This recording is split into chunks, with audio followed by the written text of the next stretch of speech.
Hello viewers, I welcome you once again in SR Education Python tutorial. This video is in continuation with my previous video where I told you how to install Python software in your computer system as per the different configurations, like which operating system you have in your computer and uh, according to your processor and RAM, everything, which kind of version is best for your computer system. So you can see the previous video, link is there in description box. And uh, today I'm here with fundamentals of Python programming. You'll learn all the basics of programming in Python before you start. So let's see what are the contents for today.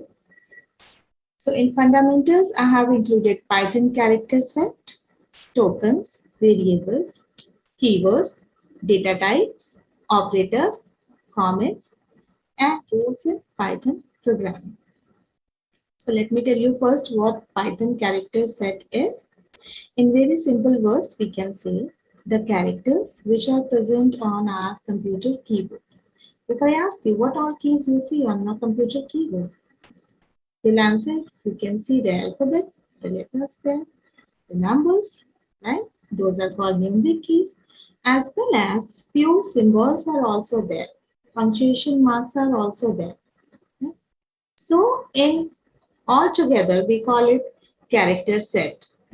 It's the same in every other programming language also, like C, C++, Java, Visual Basic. In other programming languages also, character set is exactly same. Now let's see what token is. Like if I speak a sentence, uh, so in grammar wise, English grammar wise, we call every word of your sentence has got a different term in English grammar. Similarly, in programming, when you write a statement, every word has got a different term, right? Some of the words can be keywords, some of the words can be variables, some of the words can be functions, right? So those are called tokens. You'll see each one of them later. Then comes variables. What are variables? So when we make a software, we need to store some data, right? The way we store the things and we make different shelf or drawers to keep the belongings. Similarly, in programming, when you make a software, you name the memory blocks with a particular name that is called variable. So that later on you can refer it also. Suppose I have to change the contact number, I know where to go. I'll go to contacts module, I'll select the name and I'll edit the contact number. So how is that possible programming wise? Because contact name is saved in name variable and contact number is saved in contact number variable. Right, so variables are used just to store the values. These are the names given to different memory blocks. Now, keywords. Few of the words are reserved. It has got some specific meaning. For example, break, continue, if, else, for, while. So many you'll see later on. When you start coding, you'll come across all those keywords. Now, data types. When we are declaring a variable, it in Python it's a different way that the kind of value you are storing in a variable is the same data type it takes. For example, if I write x equals to 10, x becomes integer. Right? If I write x equals to suppose India, so x becomes string. So these are again the different data types you'll see later. Operators, what operators are? Like we have the different symbols in mathematics, like for addition we have plus, for subtraction we have minus, for multiplication we use cross sign, but here in programming we use asterisk sign. Right, so similarly we have other operators also. I'll show you now. Comments. What comments are? When you software development actually is done in team, right? It's not a one-person job. A software is divided into smaller modules in team, and every person is assigned a particular module to code for. So what if the person is uh, suppose leaving the company and someone else is coming in place of that person? Then it will be easy for that other person to understand the module well, as well as anyone, if you want to see what particularly being done in a particular module, it can be easily figured out by seeing the description given in comment. Right? Now let's start and let me take you to ideally you'll see the other rules of programming. Right. So let me take you there. I'll code another program for you. So I'll go to new file and then simply code a welcome program here.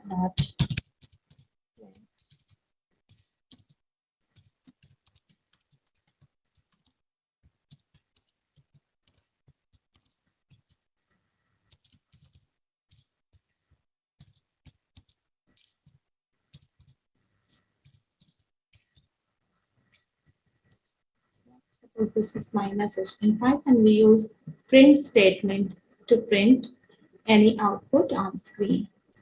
Right, so first we need to save this file.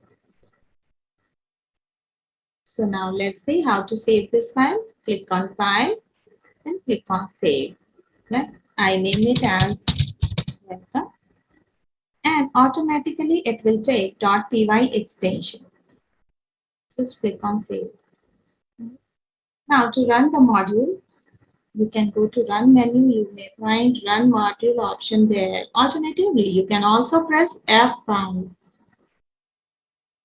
So let's have a look. Run module. You can see the message I entered there in print statement is coming as it is here. So let's just understand so many other concepts also from this statement. So you can see print is a function here. These are punctuators I have used here, braces. So in other programming languages also you are supposed to use these small brackets. These small brackets actually denotes that it's a function. It is going to do something, right? In programming, it is referred as, right? In maths, we call it small brackets, but in programming, we call it parentheses. Similarly, this punctuation mark is called curly braces. This one is called big bracket as in maths, right? So, and every punctuation has got a specific uh, purpose, objective, right? So you'll see the application of each of these punctuations later on.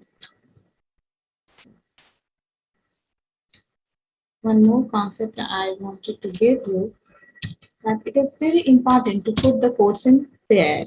You can see I have started the message here. I'm again ending the message with this single quote, right? In Python, you can use double quote also. There is no difference between single quote and double quote here in Python, right? But in other languages, it has got a significance, specific significance. If you are using single quote and double quote, it is treated differently by the compiler, right? Now I have closed the parenthesis also. Fine, suppose I have to take input. Suppose I want user to enter the name. So I declare the variable x equals to, I simply prompt user by giving the statement input. Let me tell you what input is. Input function is used to take input from the user. I'm giving in double quotes. I'm giving the message, enter your name, and I'm simply print.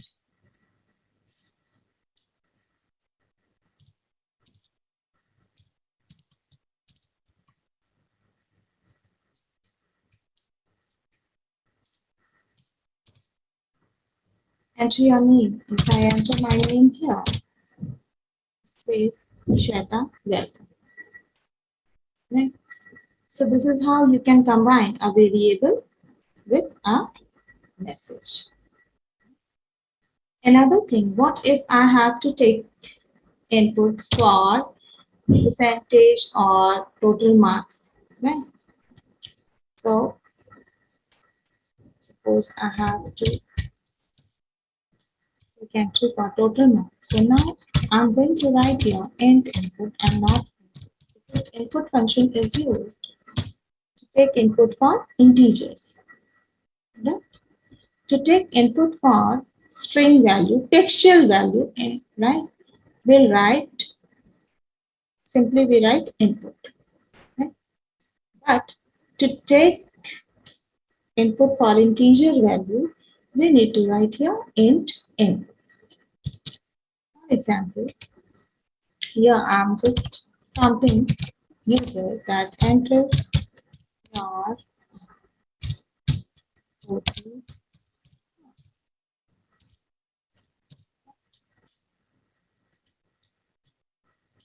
and then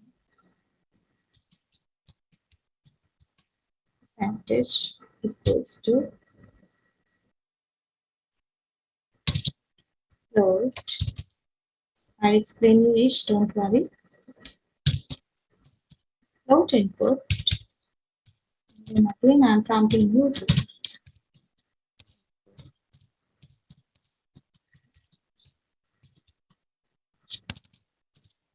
Let me run this program now. See, I welcome you all in SR Education. Enter your name. Suppose the student is Ekta. Ekta, welcome. Enter your total marks. She enters mark. Total marks is 450. That turns into 90%.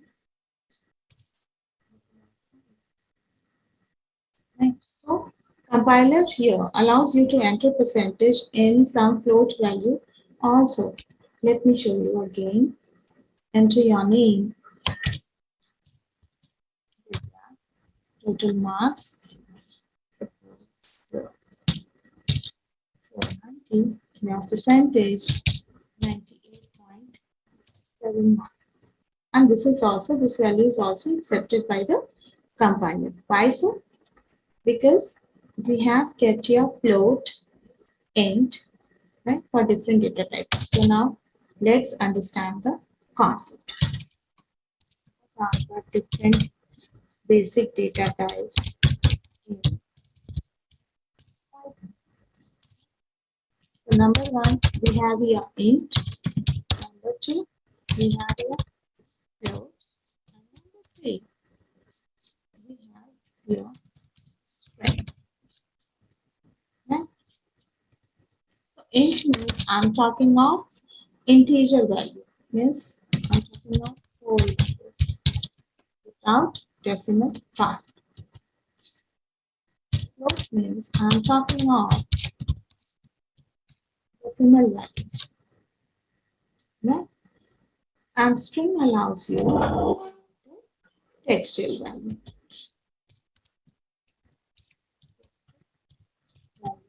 And to take entry for string, we simply use input function. Right?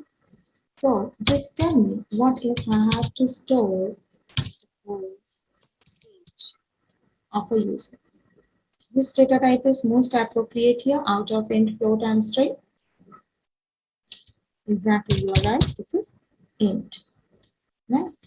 Again, suppose I have to take height of a user. Then I'll go for float, height of it, and name or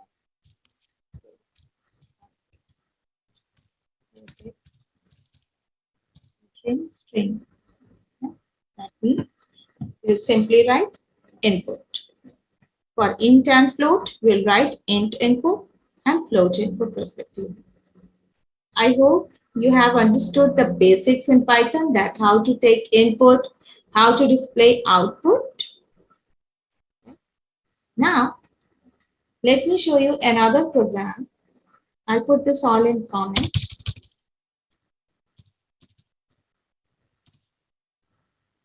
I'm using here multi-line comment. We'll see later. So that compiler will not compile the text written here within triple quote, right? So that is why I have put here triple quote. It is called multi-line comment so that compiler will not compile these statements for errors. Okay? Now I'm putting a single line comment. I'm writing here the topic for this program is concept of operators.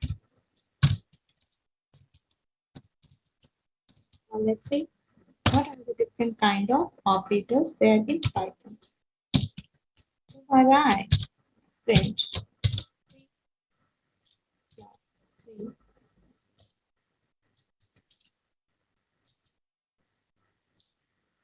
See that. Let me show that again. 3 plus 3 displays 6.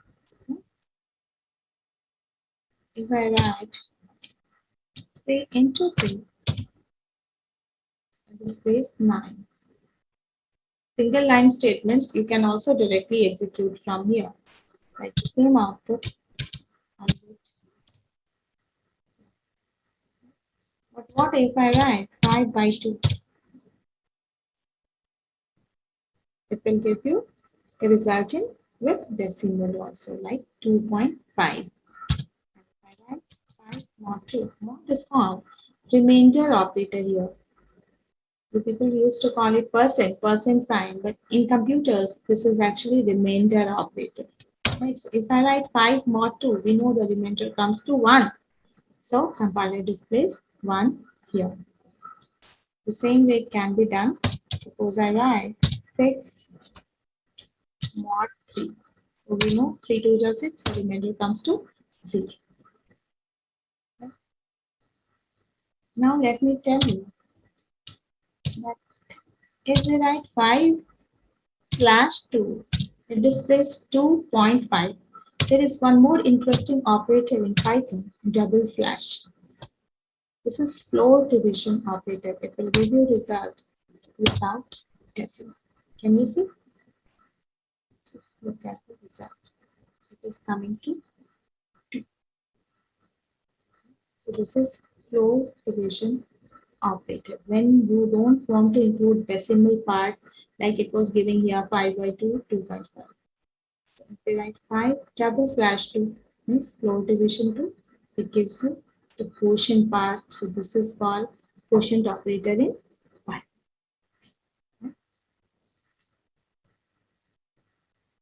Now, so I have given you the concept of types of comment also. Now let's just conclude what all we learned. We learned the different types of punctuations in Python. We learned how to take input, how to display output, what are variables, what are keywords, right? What are the different data types, as well as you learned the different types of operators also. Right. So now let's code a very simple program, a complete program now. I'll include these 2 lines also in multi-line comment.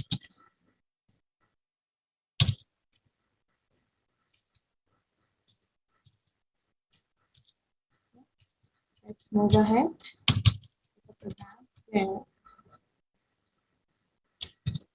we'll generate report card for a student. So I'm writing here program to display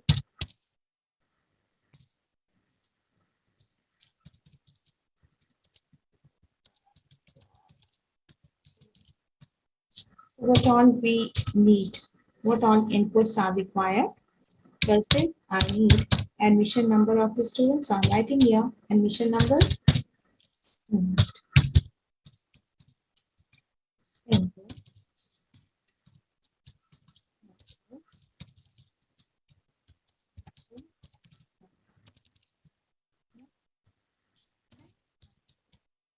name. So name equals to input because it's a string value. Message goes.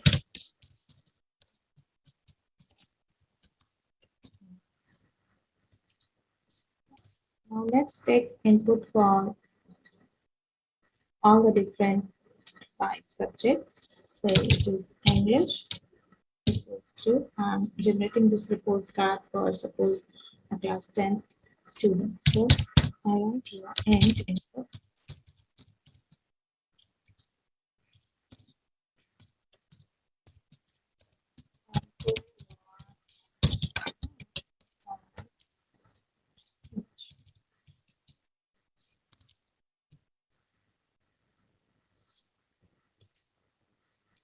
Now I simply copy this statement.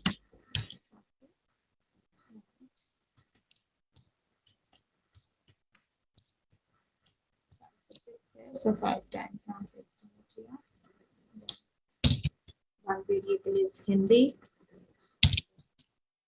math, science, and then SST. And corresponding, which also science, maths,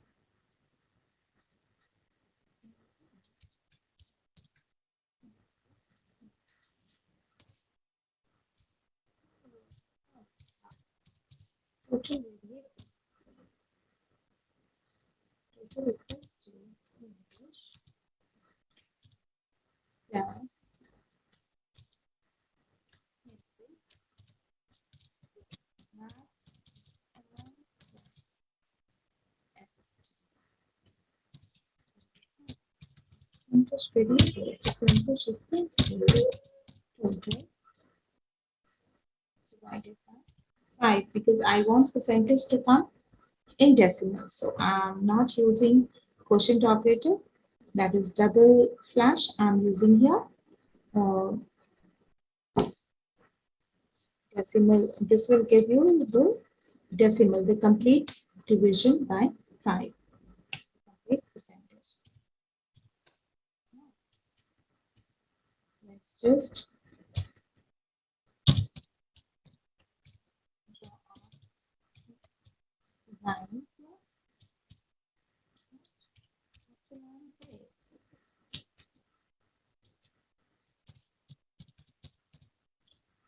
I'll display the message.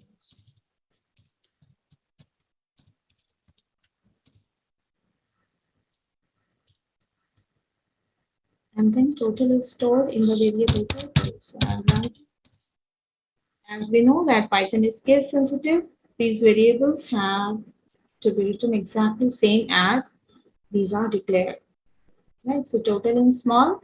So I'm writing the word total all in small. Now let's print percentage.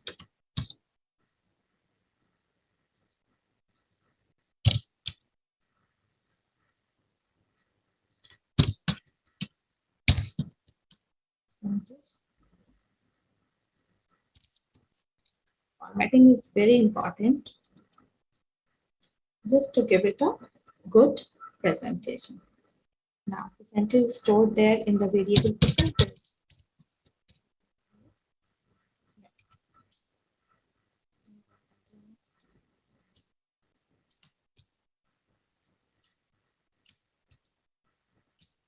Let's run the program. Let me refresh the cell once.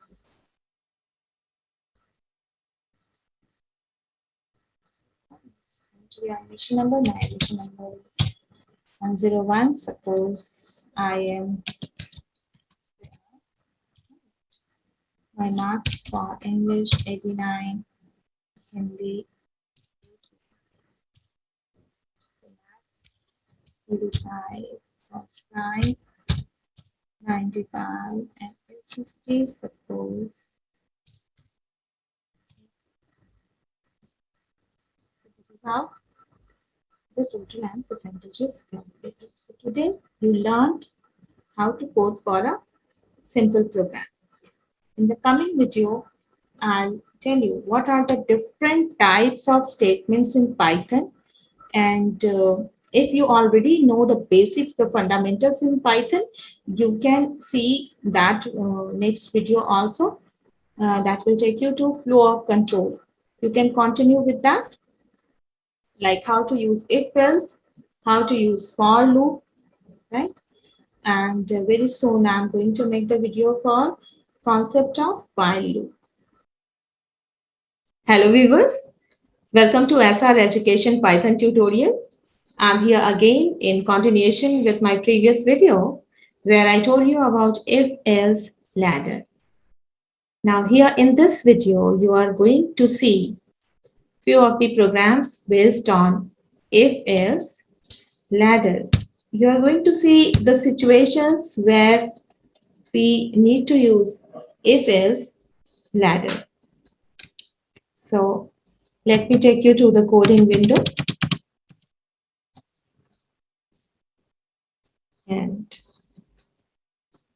I'm going to code a new program that says how to accept the inputs and the operator from user and display the corresponding result.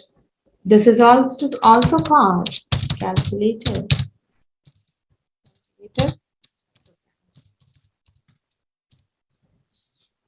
In this program, we are required to take input of numbers and an operator, and accordingly we'll display the result. So let's start with this.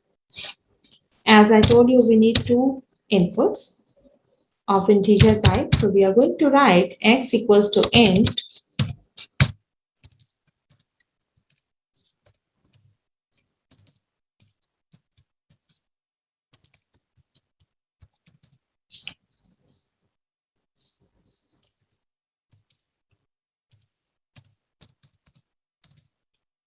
first number.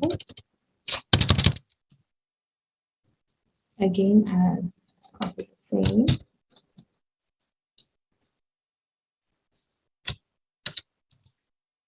And I'll paste it here.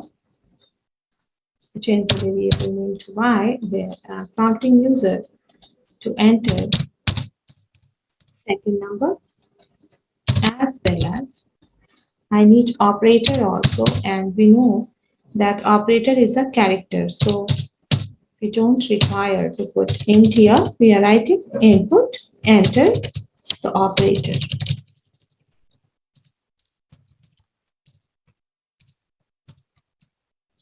Right? Let's remove this extra parenthesis also, and let's start with the code. Now here we need to put the check on operator, that if operator for comparison we use equal to twice, right? So if operator equal to plus, then compiler is going to print x plus y. Again, I'll copy it, these two lines, and here I put elif to make it elif, and again I'm checking for the operator is minus, and there we are going to display x minus y. After this again, and just I'll change the operators. Right? So we have done plus minus. Now I'm taking multiply, right, and display x multiply 1. Similarly, we are taking the quotient operator, quotient sign, and then division operator. This is going to return remainder. Right? And there comes the the last statement, that is else, that is going to print invalid operator.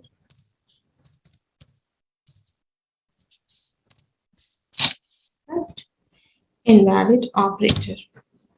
Fine.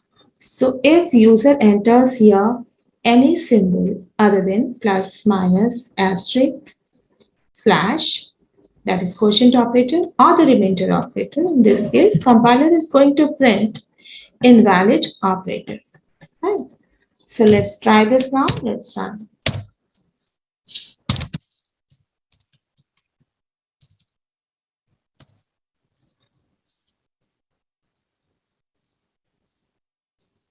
Right? It is asking for the first number, say it is 5, 4.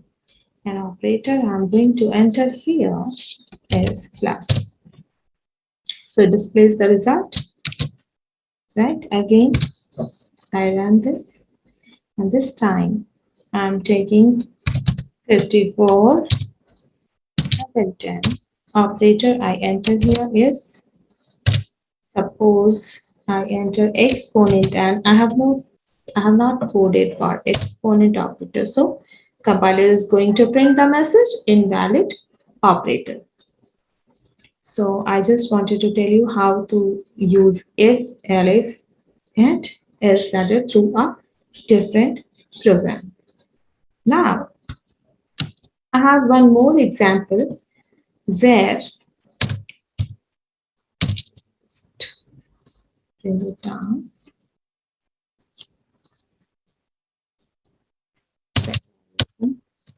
In our file,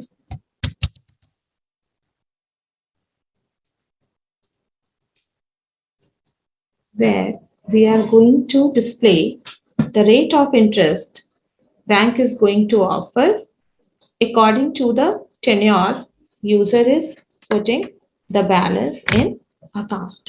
Right? So here, this is called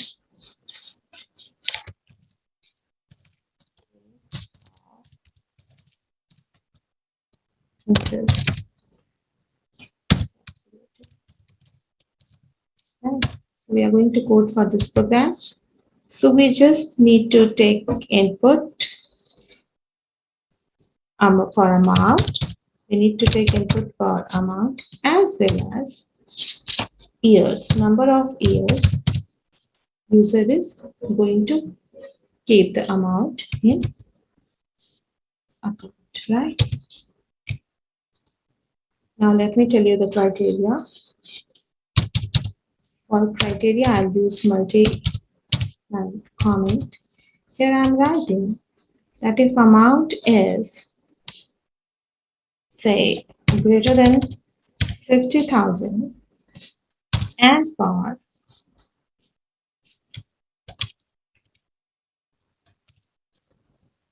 greater than 50,000 to 1 lakh,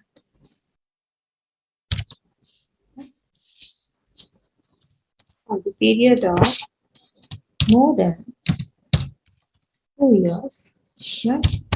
Bank is offering rate of interest 8%. Right? Again, there is another criteria.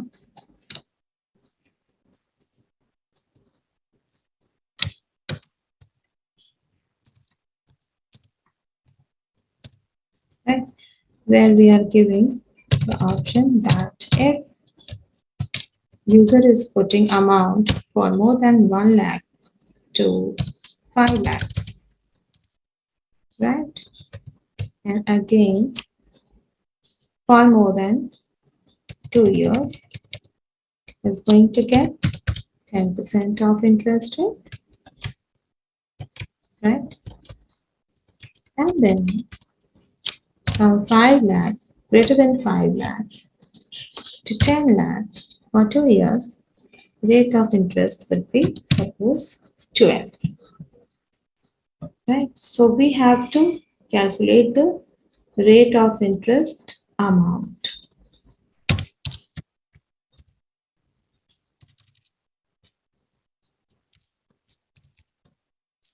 Start with this.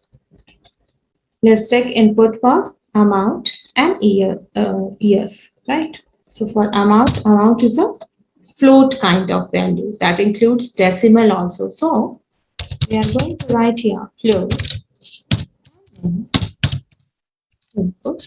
Here I prompt user to enter amount. And then again for years, I'll just copy this line and where I just prompt user to enter number of years. Right? Now we are putting the condition if, right? That if amount is greater than, so we have to,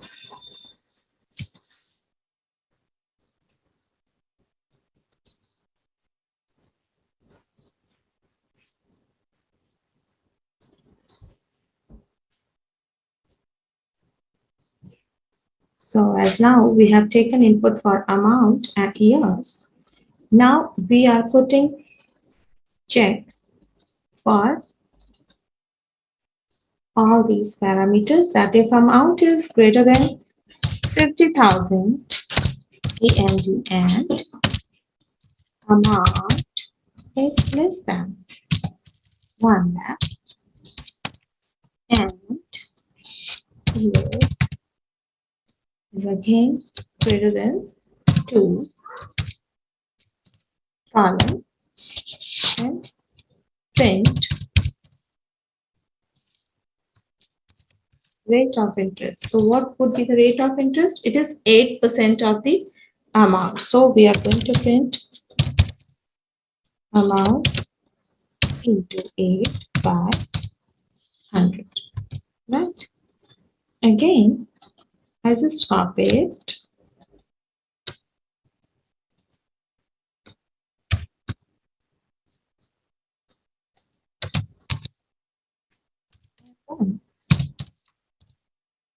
We are just checking the amount again that if this is greater than 1 lakh, right?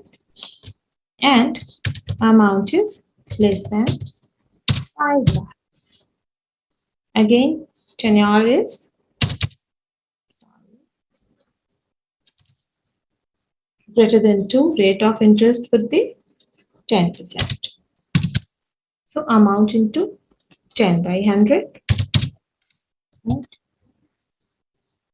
Then again I am putting array. Amount is greater than 5 lakh and less than 10 lakh. The interest is 12%. Else you can print any appropriate message. Putting here that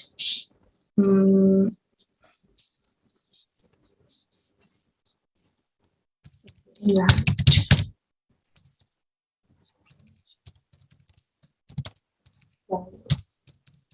Right?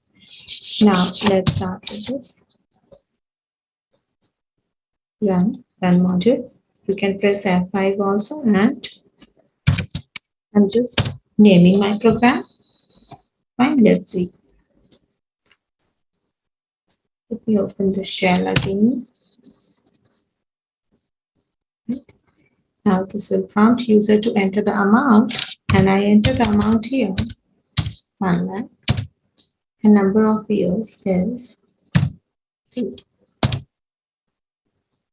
So it is giving invalid range of input.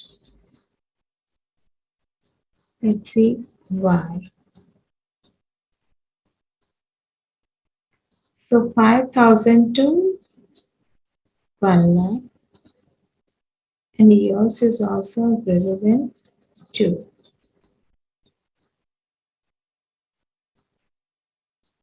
So let me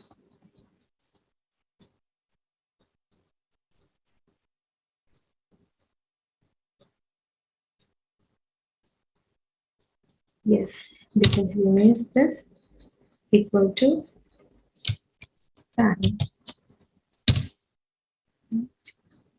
Now let's run this again, because then 1 lakh is coming, it's not getting included in any of the conditions.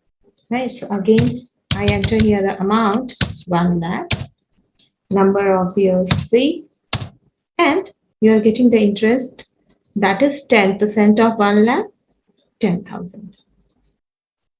Right, so you have to be very careful while using relational operators.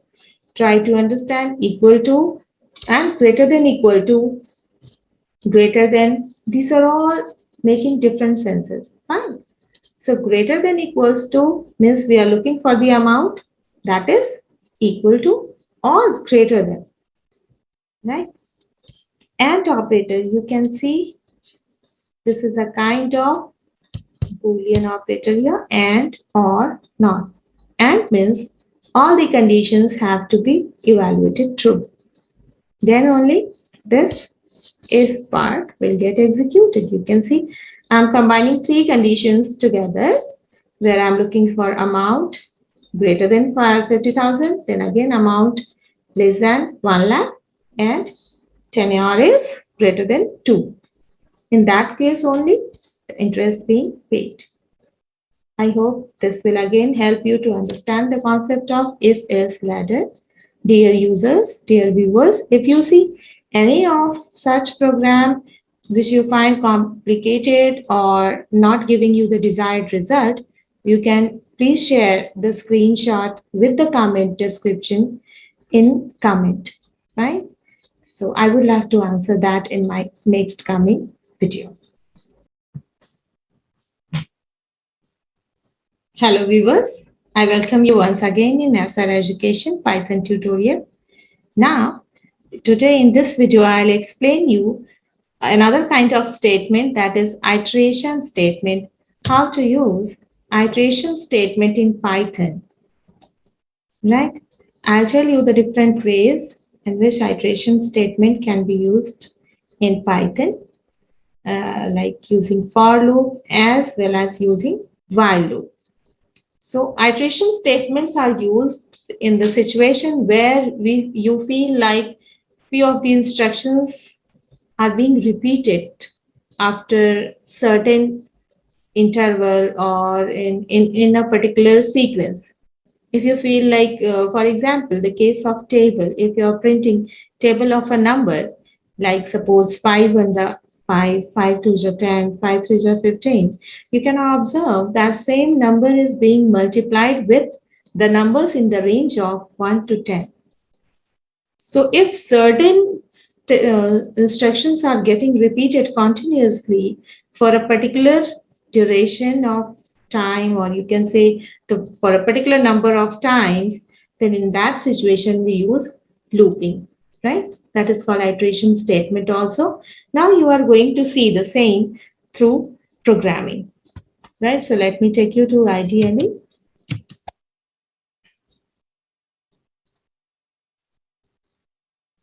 With an example, I'll show you how. So my question is that program to print table now. So now again we are prompting user to enter a number in X. So we'll write this X equals to int. Okay, input, and there comes the message. We are prompting user to enter any.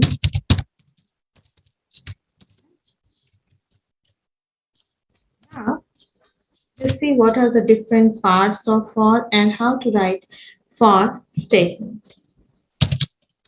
It can be written like this: for with small f-o-r, right? As you know, Python is a case sensitive language. So if you write it like this, it is not going to work. The very common mistake the beginners do, right? So that is why you need to learn maximum of the keywords are written in small. So make it a habit of writing those keywords in small in Python.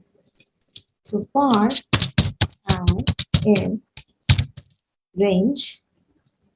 What is this I? I is called loop control variable. It's not necessary to name it like I only. It's optional and you can use any variable name you wish. Usually programmers used to name it I. So I also have written it I. For I in range, I'll give the start point, the number from which loop is going to start, as well as the stop point, right? This is called stop value, as well as increment value. By default, it is 1. I'll show you what is the role of all these three values later. First, you just see the simple program, how to print table of a number. And you are simply printing it by using the statement x into I. Right. Let's run this program once. I'm going to name my file like table.py. Now let's see the output. Suppose my number is 6. So it is printing you 6 zeros are 6 and then finally 6 nines are 54. Right? So this is the reason you have to be careful while specifying start value and end value. As we all know that table starts with 1. So we are going to write here 1. And table ends at 11, at 10. So we are going to write here 11. Right? Because in for loop, the loop starts with the first value and loop ends with end value minus 1. This means if I am writing 11, loop is going to stop at 10th iteration, right? So when the value of I is end minus 1, that is 11 minus 1, and that is 10, right? Here in this case. Now let's see the output again. Again, enter the number 6. Can you see the difference? Earlier it was starting with 0 and now it is starting with 6. Again, the last value was 54 and now it is 60. Right, so I hope you have understood what is the concept of these two values. Now let's see what is the role of this third value. Range function can take maximum of 3 values: start value, stop value, and step value. Right? So if I, instead of 1, I make it 2. Now just see what happens.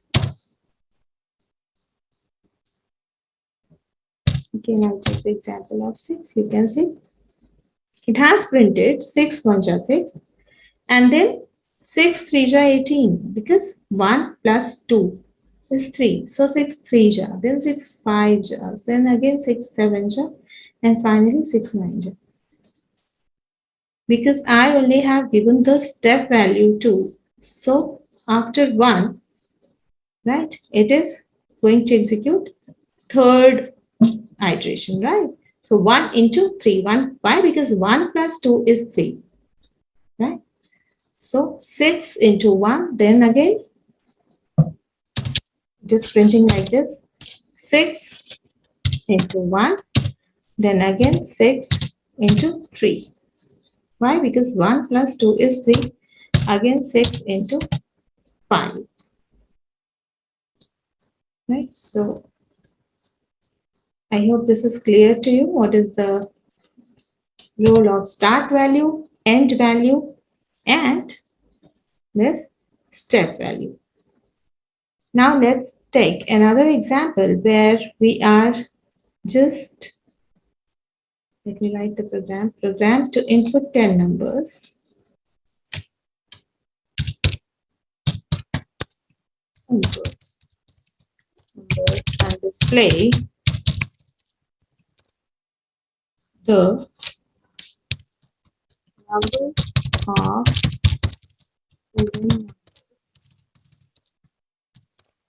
user has entered. Right. So now this input statement will come within the loop, right? So we are running the loop for 1 to 11, that is actually 1 to 10, right? And here we are putting the statement that enter any number, right? This way, the loop is going to accept 10 numbers, right? When user has entered all 10 numbers at the same time, one more thing being done, that is this number being checked also, that if these numbers are even numbers. So we are going to write here that if x, this very entered number is divisible by 2, it is giving you the remainder 0. Then counter, there would be a variable called count that will increase by 1. Let's initialize this count variable with value 0. Now the question arises, why to declare count here?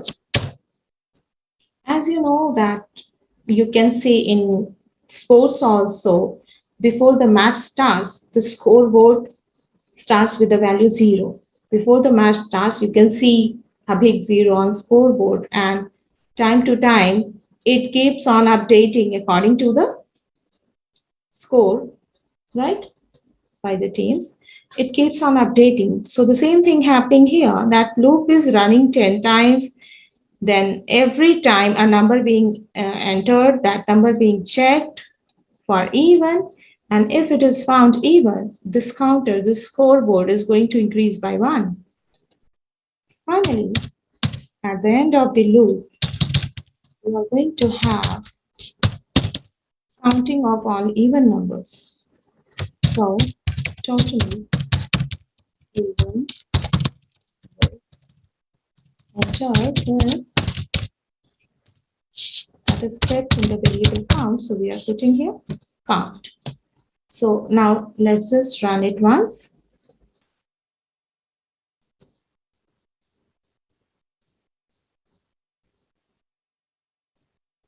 So 10 times it is going to prompt me.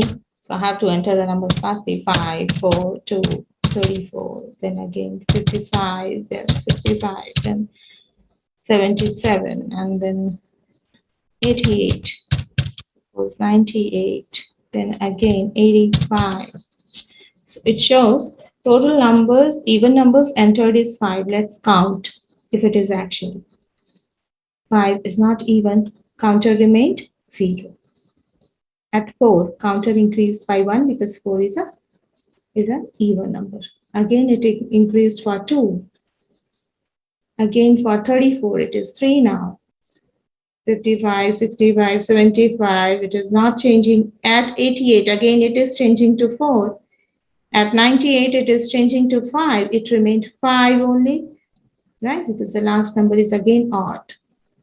Finally, your program is displaying the output. Right? So you can see the repetitive task, instructions for repetitive tasks can all be put together within the loop body. This is called loop body. Right? And finally, the message you are printing once the loop is over, that is coming outside the loop body. So be very careful for indentation. Again, as you can see in this program, count statement is part of if. This if is part of for. We can see the statement for input and if are sharing the same indentation. Just notice the gap is the same. Here also, and again, here also is the same, right? Just notice the gap. Indentation is same for these two statements, right? But not for this statement. This statement is part of if, right? So this statement gets executed only when the condition evaluates to true. Otherwise, compiler will continue with the next input. Fine. And when all the 10 inputs are given, these 10 numbers are checked also, then the compiler is coming out of the loop and printing total even numbers entered is, and then counter. I hope it is clear to you. You see how useful it is? Then in a loop body, you are going to execute number of statements. In the same way, you can see like if you can see this loop option while you are playing songs in music player, you can say it asks you, do you want to put your favorite songs in loop? If you select loop, then what you notice? Did you notice that music player keeps on playing your favorite songs in a loop one after another? Right. So this is how it is useful and it is used in programming. Thank you for watching. I'll come again with another picture. Hello viewers, welcome to SR Education Python tutorial. I'm here in continuation with my previous video, looping, where I have told you what is for loop. In this video, we are going to learn what is while loop and as well as application of for loop and while loop as per the different situations. Along with that, you'll also see what is nested loop. How can we declare a loop within another loop? So let's start the tutorial. As you can see, I have opened Python IDLE. Now I'll open a new file and I'm telling you, first of all, I'll code a program with for loop and I'll convert the same program in while. Right, so let's start with it. Suppose you have to print a number. All the numbers actually between the range of 1 to 10.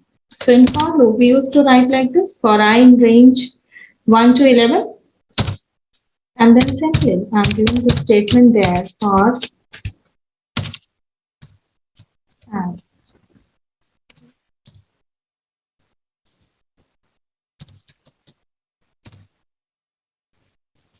It gives you the output 1 to 10.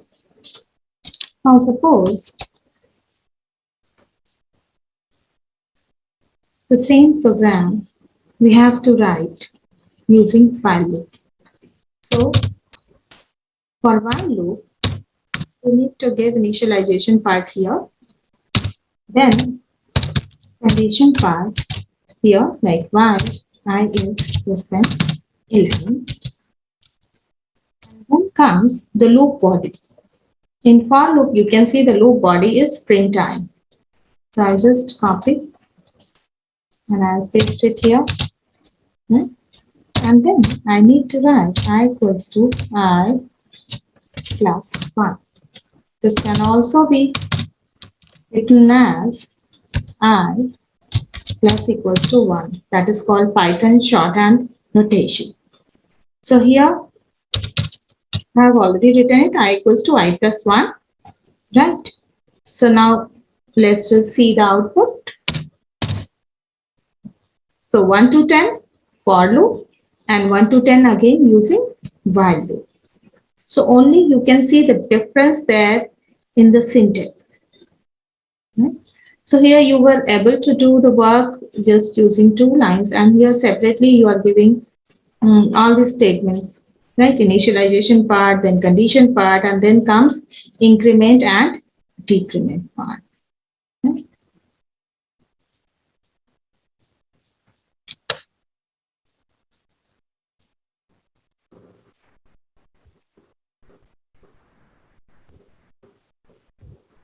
So now let's see. As you know the difference, how for loop and while loop are different just in way we use and we write it. Now as you can see, as you already know, we have seen the way while loop can be used. Now we'll see why to use, when to prefer, when to use while loop and not for. Now let's see the applications where while can be used. For example, I'm giving you a situation that is write a program to display some of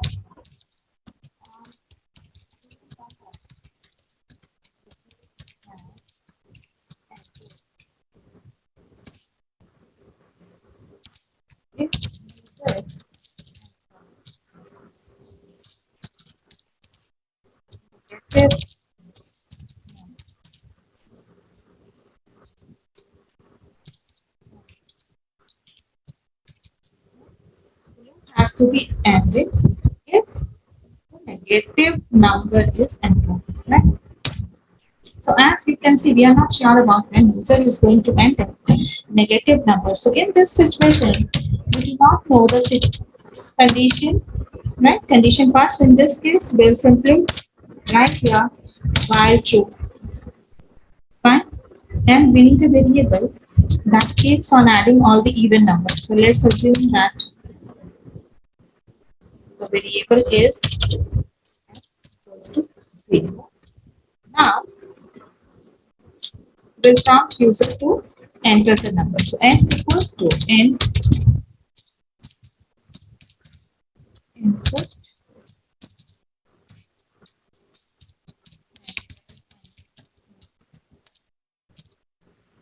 Also, we are writing here negative 2.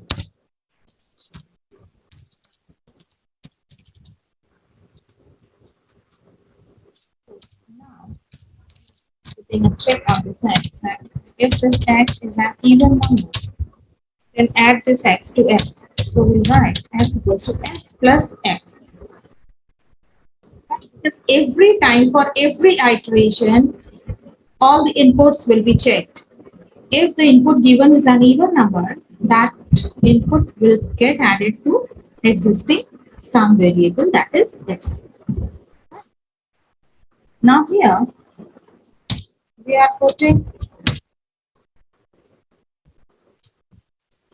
we can do one more thing, that instead of this we can apply one more logic, that if x is less than 0, if the statement break else, if this x is divisible by 2, then add this x to s. Right? Now then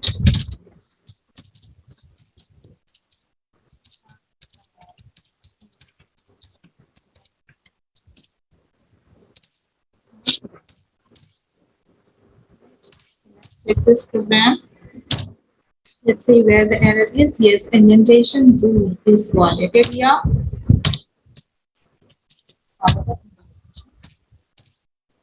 Now see, the compiler is prompting user to enter a number. 2, 4, 3, 5. So it is exited, and you can see two even numbers were entered, 2 and 4. So the output is coming to 6. So we will, here you have seen that how while is very useful when you are not sure about the condition part. So simply you can start the loop with by writing while true. Right? And then in loop body you can put any of the condition according to the program. For example, if negative number is entered, or if 0 is entered, or other than any number is entered, right? Then loop can be terminated. So that's how while is different than for. Let me tell you some more programs.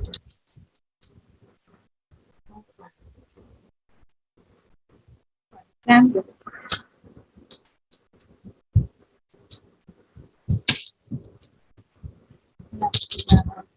so let me come into some. As you know that whatever I am putting inside triple quote will be ignored by the compiler.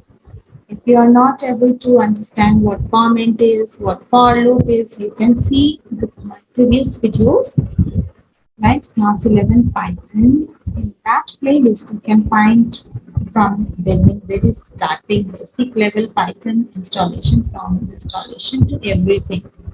11th and 12th. All the videos are included in the playlist, namely class 11 Python and class 11 Python. So you can see my previous videos if you are not able to understand like if is or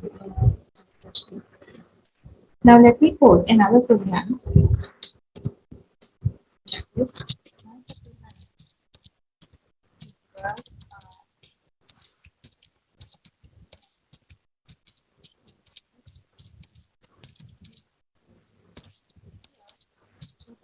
enters 671, then compiler is going to print it like 170. Right? It is just to reverse a number. Fine, so let's start with that. So we need a reverse variable. For now, let's just keep it 0. Then we'll prompt user to enter the number. I'm taking the same statement there.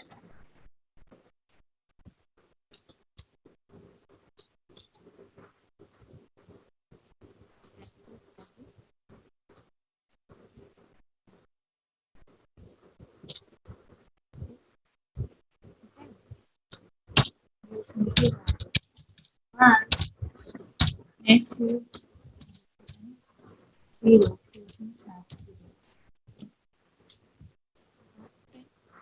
We have to find out remainder. X mod 10. Right, because according to logic, what is, let's try to understand. Suppose user enters 435. So anyhow, we need to get each and every digit of this number. So you can see 3 digits are there, 5, 3 and 4. So according to the place value, right, we have to move. For example, the first value we are going to get is 5. We'll multiply that 5 by 10. Right? Then you get 50. And in that 50, we are going to add another remainder. That would be 3. And the last one is 4. So let's just see that how to code for this program and then using how the program is coded. So remainder equals to x mod t. Is equals to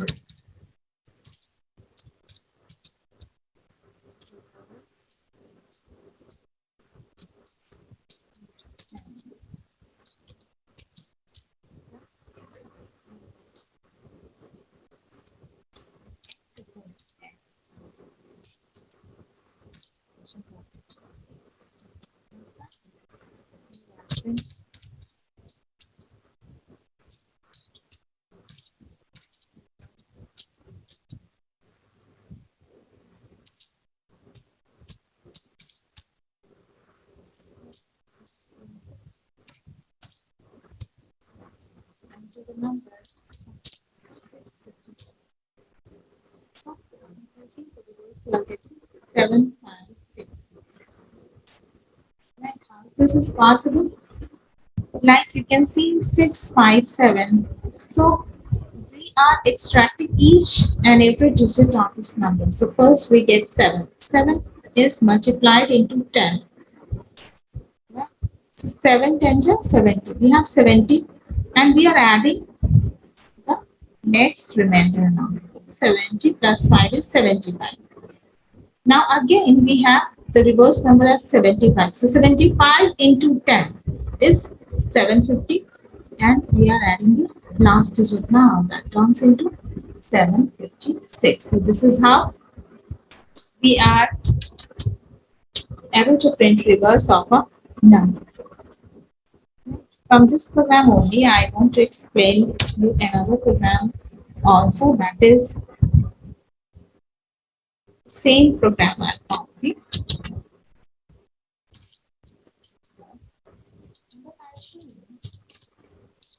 How to check if a number is palindrome or not.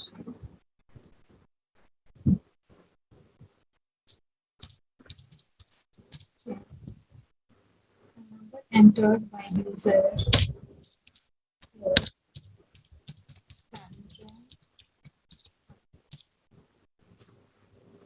Let me tell you what palindrome is. Palindrome means from left to right and right to left. It's the same. If we talk of palindrome string, then for example, that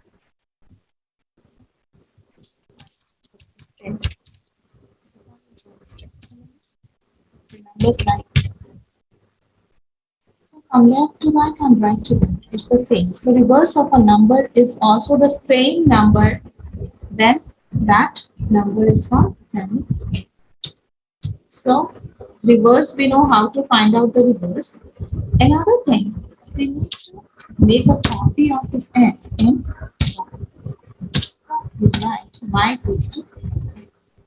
And now we are getting the reverse here. We'll simply put a check if this reverse is equal to y. Y is the same number as entered by user. Program is going to print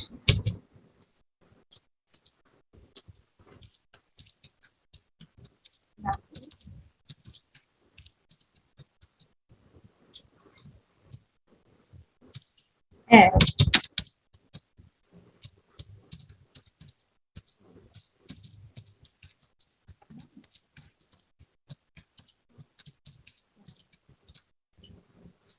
So let's run.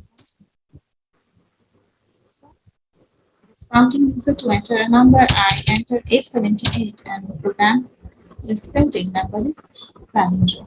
Let's check our program for some other input. Enter a number on this one. The reverse is 9756 and the program is printing it's not value.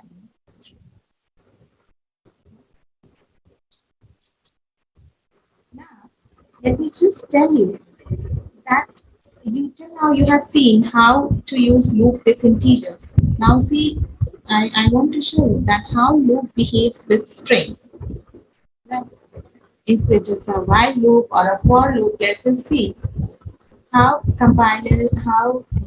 loop works with string.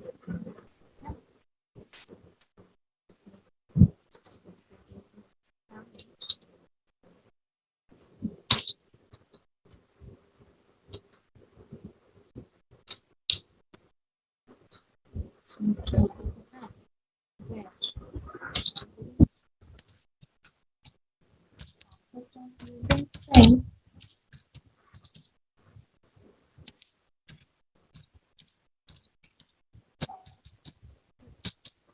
So here we'll simply write for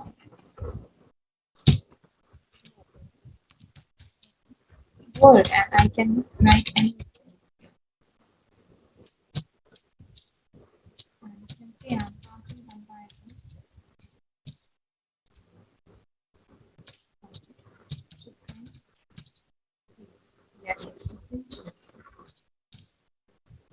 and compiler is able to print each and every letter of the string, even if it is a sentence.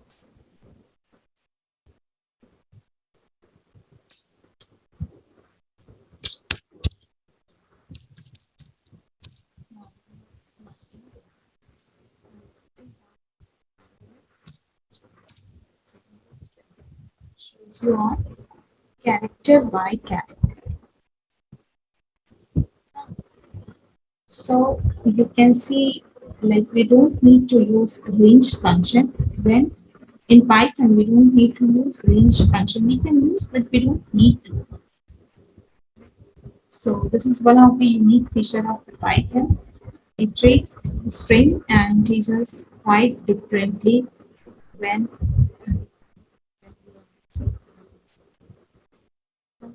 so let's code a program where we are just checking that how many alphabets, how many letters, numbers, and symbols are there in the entered string so that we can determine if the password is strong or not. So the question is, write a program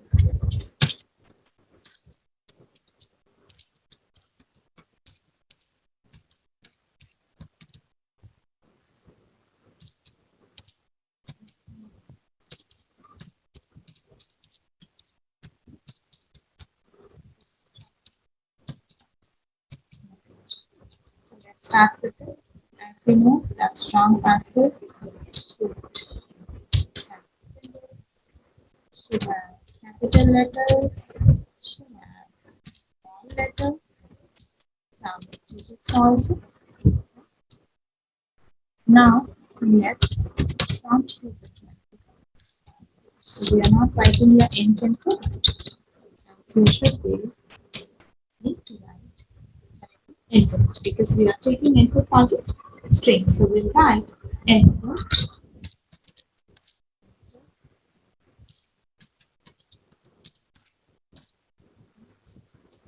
Now we are simply checking that X.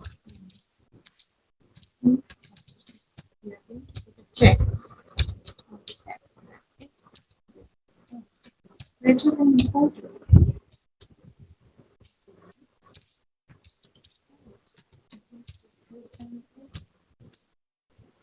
none.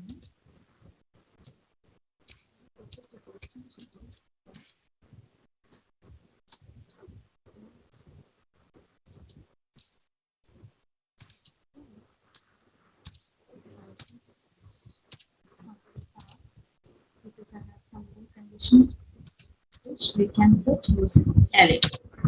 Again, viewers, I would like to mention here that if you do not know what if is, what elif is, what for is, then I request you all to see my previous videos. You can also see the links popping up at the top right corner. So just click on those, and first you need to know the concept of for, if, and to understand this program well. So let's move ahead. First we are putting a check for digit. Now we'll check if it is appropriate. So I'm putting 8 this time. I increase the capital variable C. C equals to C plus 1. Now for small n, small z,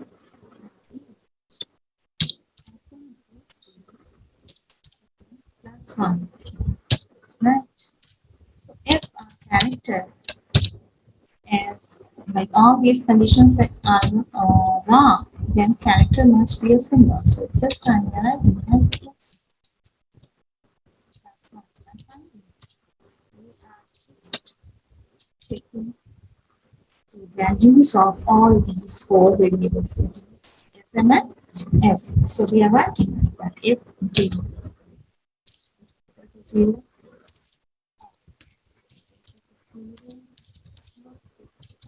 0, 0, then we are thinking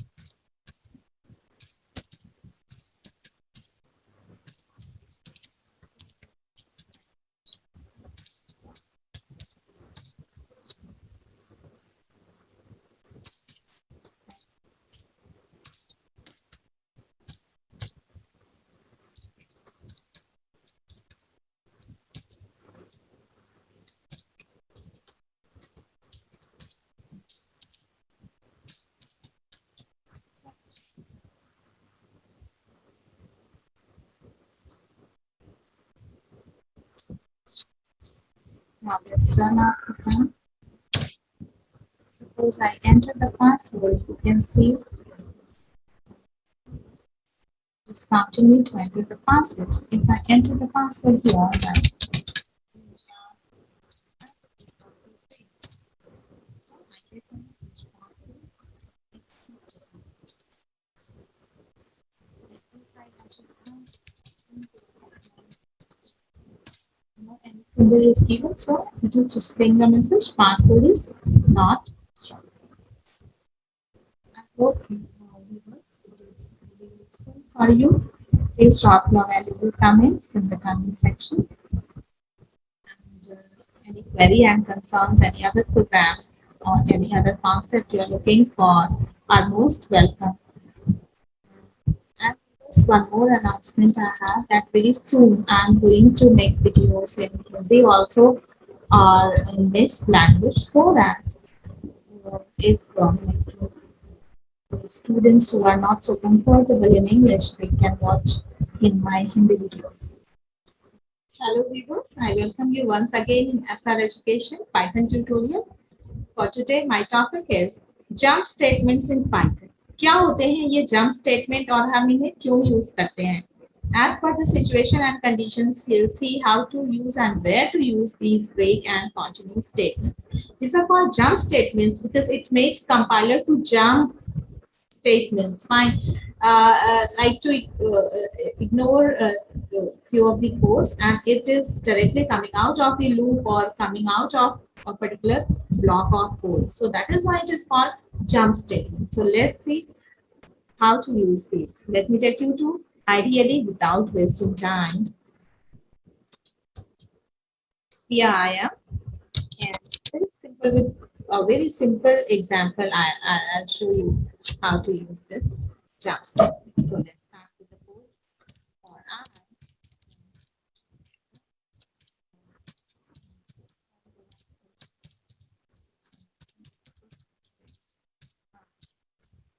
Right now here, I want to put a check. And check if I is greater than 6. Right? So I will break the loop. No any other value is going to get printed. If the value of I exceeds to 6, even till 6 it will go, but if the value exceeds by 6, it will stop there. That's it.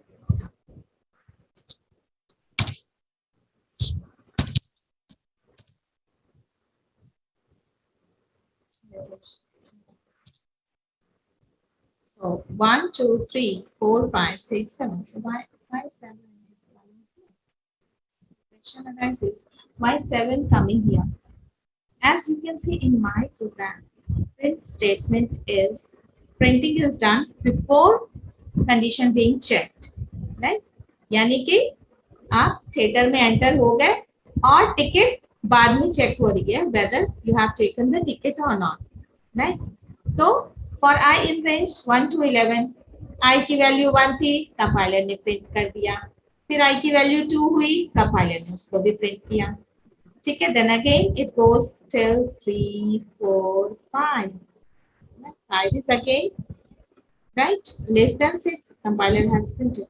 Now when the value becomes 6, compiler has printed 6, 6 is again not greater than 6, right?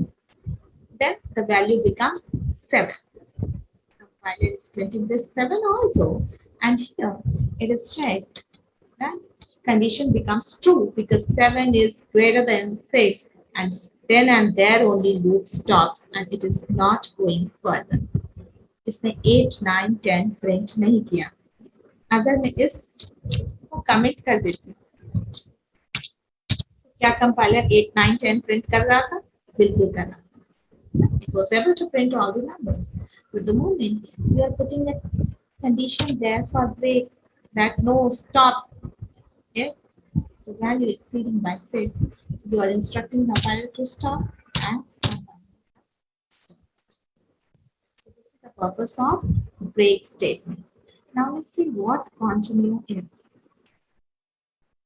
So we are saying here that if I equal to 6, then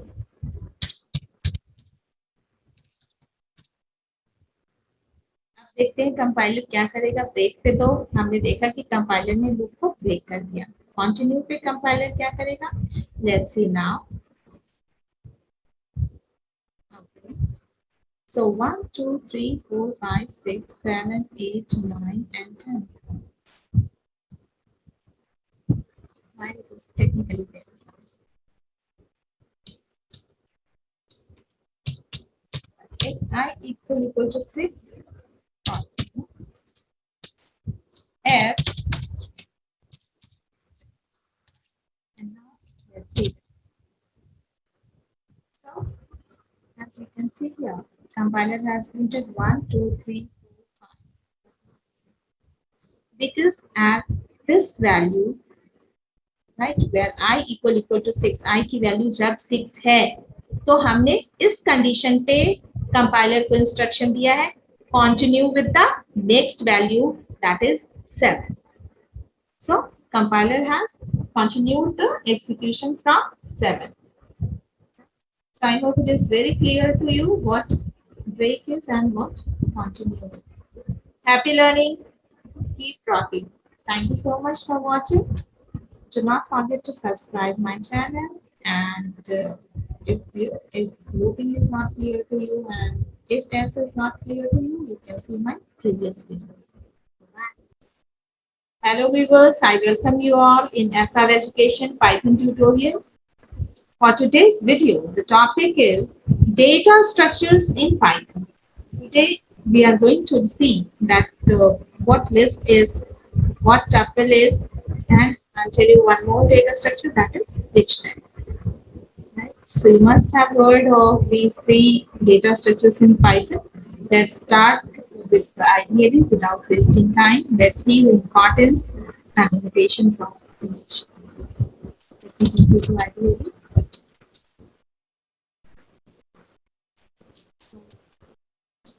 First, I'll explain you what list is. And if I ask you what list is, what do you think? What list is? Why do we make list? We create list when we have so many items, so that to refer each one of them is very easy. For example, I have to keep class test marks for my 35 students. How I'm keeping it? And it is a subject to C, so I see as opposed to. And then goal number wise, I used to keep the numbers. So that suppose let's for now let's just talk on only 5 students. So it was a 25 marks class test. So just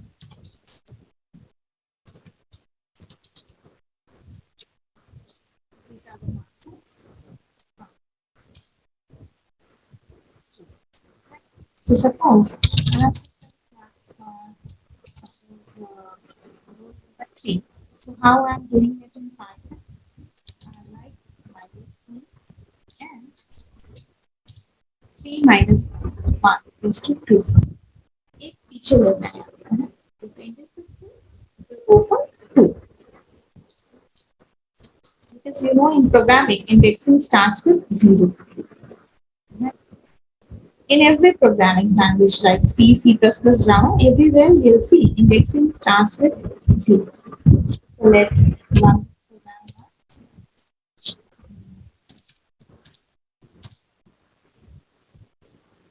So it shows me the marks on the third value was 22. So 0, 1, 2.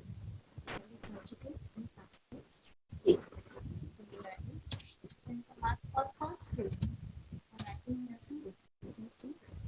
The value there 23. So list, why list is used? List is used to store so many values together in one variable, and these values can be referred by their index numbers. In Python, along with other languages, indexing starts with 0. Now, what if I have to print name also along with the marks? What I'm making? A list of names also.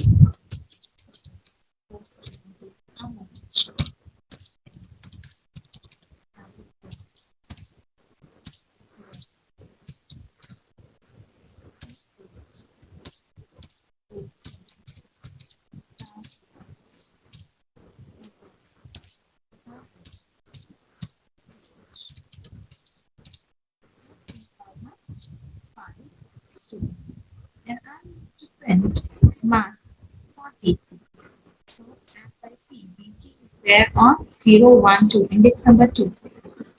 So I write here print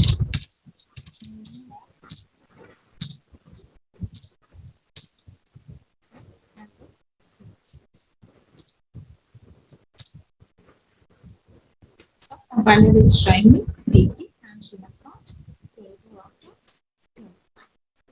Because I feel it's very clear to you now why to use list, how to use list, index now. We'll see some more list programs later on. As you know that this is just a intro video for list, tuple, and for each of these data structures, I'll show you many other programs also. So as the list is done, we'll now move to tuple.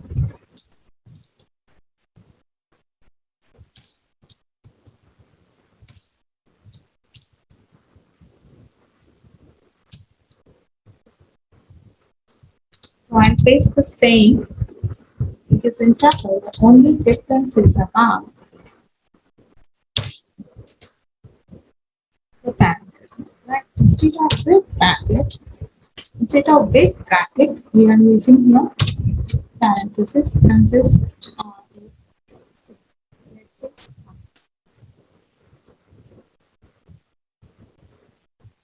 again it is giving me the same result, Deepti, and she is found.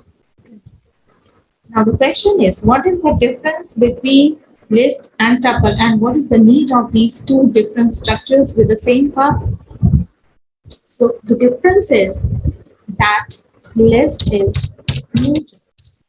Yes, you can change the value of list, but you cannot change value of the tuple, and so it is called immutable. This means you can change your password number of times you want, but can you change your ID also?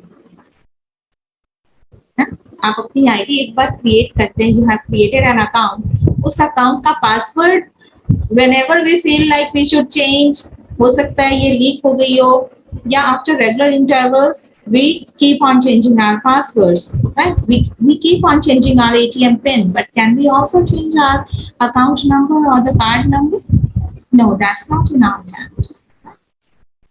We cannot change the card number or account number or the Gmail ID. We have not got that access. But the number of times we want, we can change the PIN or the password. So this is because of the types of data structures. Right? This can be implemented using the type of different data structures. So we can say that IDs are stored in tuples and passwords are stored in list, and that is why it can be changed. So let's try to modify marks of Deepti. Right, so to modify marks of Deepti, I need to write CS of 2 equals to, suppose she's saying that there is total mistake, it is coming to 23. So let me try to make it 23. Is it possible in tuple? Now let me again print her marks.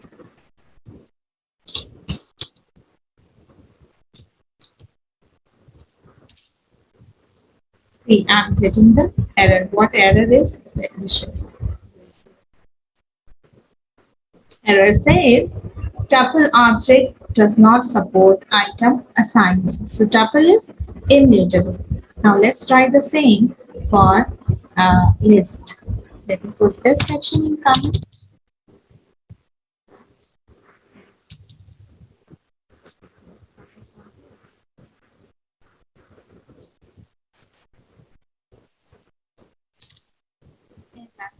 Same statement. Let's see if the same is allowed for list or not.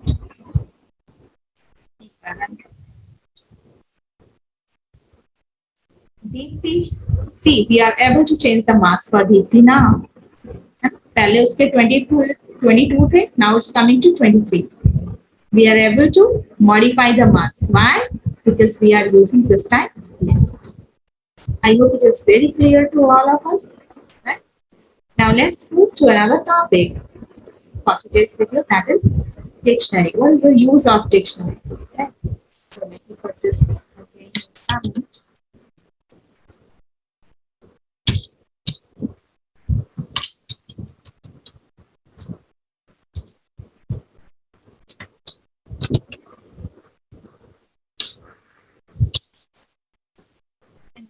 We should see how to code for a dictionary, what dictionary is. Let me tell you that dictionary stores the values in the form of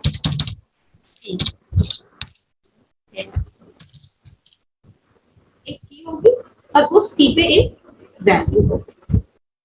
That is why it is called dictionary. Dictionary में जैसे alphabets A for जितने भी words है, you can see it there, right in that section. So similarly for B, C, D, other alphabets also.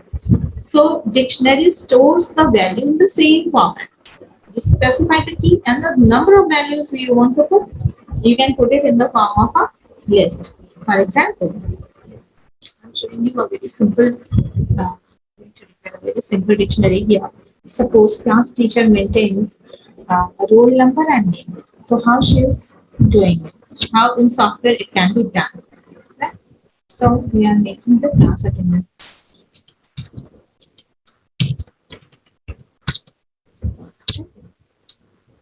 I must tell you, in Python, these punctuations, in every programming language, these punctuations have got very specific purpose. The moment you make a small parenthesis, it becomes a tuple. The moment you put big bracket, it becomes a list. And here I am putting curly braces, so a compiler will treat it as a dictionary. So key value. My key is roll number 1, and then I need to put a comma. And at roll number 1, I have a student.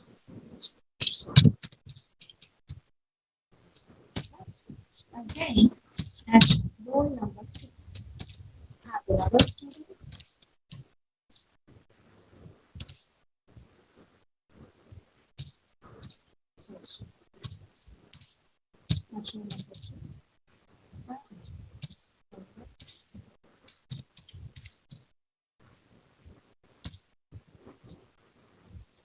Just bring the dictionary.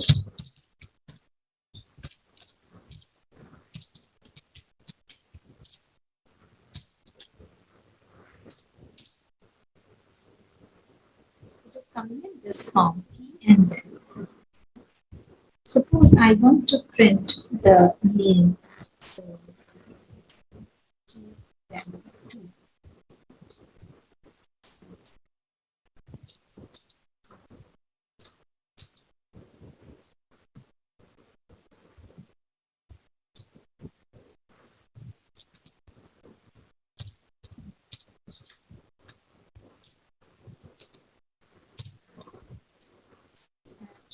Because Harshita, so compiler is printed. So for particular key, it will compiler will show the corresponding result. That is specified along with that key. I hope it is very clear how tuple works, how list works, and how does dictionary work. Right? तो आगे की जितने भी आगे के videos में इनके applications बताऊंगी, इन पे बेस्ड प्रोग्राम्स बताऊंगी. So there should be very much clear to all of you that what these different data structures are. So in next video, I'll record list based programs, and then again tuple based and dictionary based. Right? So keep learning, keep rocking. Give me a like if you really feel like it's a help. It's a help. You are able to understand the concepts. That is my pleasure. Please like my video as well as do not forget to subscribe my channel. Thank you so much. Hello everyone, कैसे हैं आप सब? I hope you are doing well. आज के मेरे इस video का topic है स्ट्रिंग्स इन पाइथन.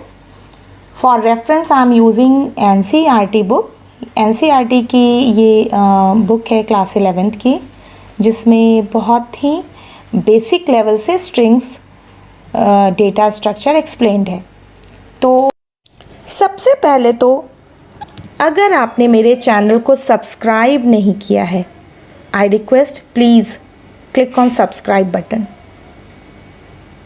और अपने वीडियो को, मेरे इस वीडियो को एंड तक देखें. Keep your notifications also on and like कीजिए, अपने कमेंट्स दीजिए. मैं वीडियो में जो आपसे क्वेश्चंस पूछ रही हूँ उसको रिस्पॉन्ड कीजिए, आंसर्स दीजिए. Right, I expect this from each one of you. If you really appreciate my work, please do not forget to subscribe my channel. Right, it's a request. Thank you. क्या होते हैं? What is called string? Right, what is the definition of string, how it works, and what are the different inbuilt functions available in string. So let's start with this topic now. So what is string? String is collection of, we can call it collection of characters. String is a sequence which is made up of one or more Unicode characters. For example, कोई message, आपका नाम, आपकी email ID, password, जहाँ कहीं भी आप collection of characters देखते हैं जिसे हम किसी भी कंप्यूटेशन में उसे हम इंक्लूड नहीं करते हैं, that is called string, right. इसके कुछ और भी एग्जाम्पल हैं, जैसे कि हमने एक सिनॉप्सिस लिखा है या ये जो पैराग्राफ है, this can all be called a string. यहाँ इस चैप्टर में कुछ एग्जाम्पल्स दिए हुए हैं। एक स्ट्रिंग 1 है, एक स्ट्रिंग 2 है। String can B enclosed within single quote. String can also be enclosed within double quote. String can be enclosed within triple double quotes and triple single quote also. तो these are all string variables having same value. इनकी value क्या होगी? Hello world, right? जब आप triple coat लगाते हैं, इसका मतलब values stored in string can be extended to multiple lines using triple quote.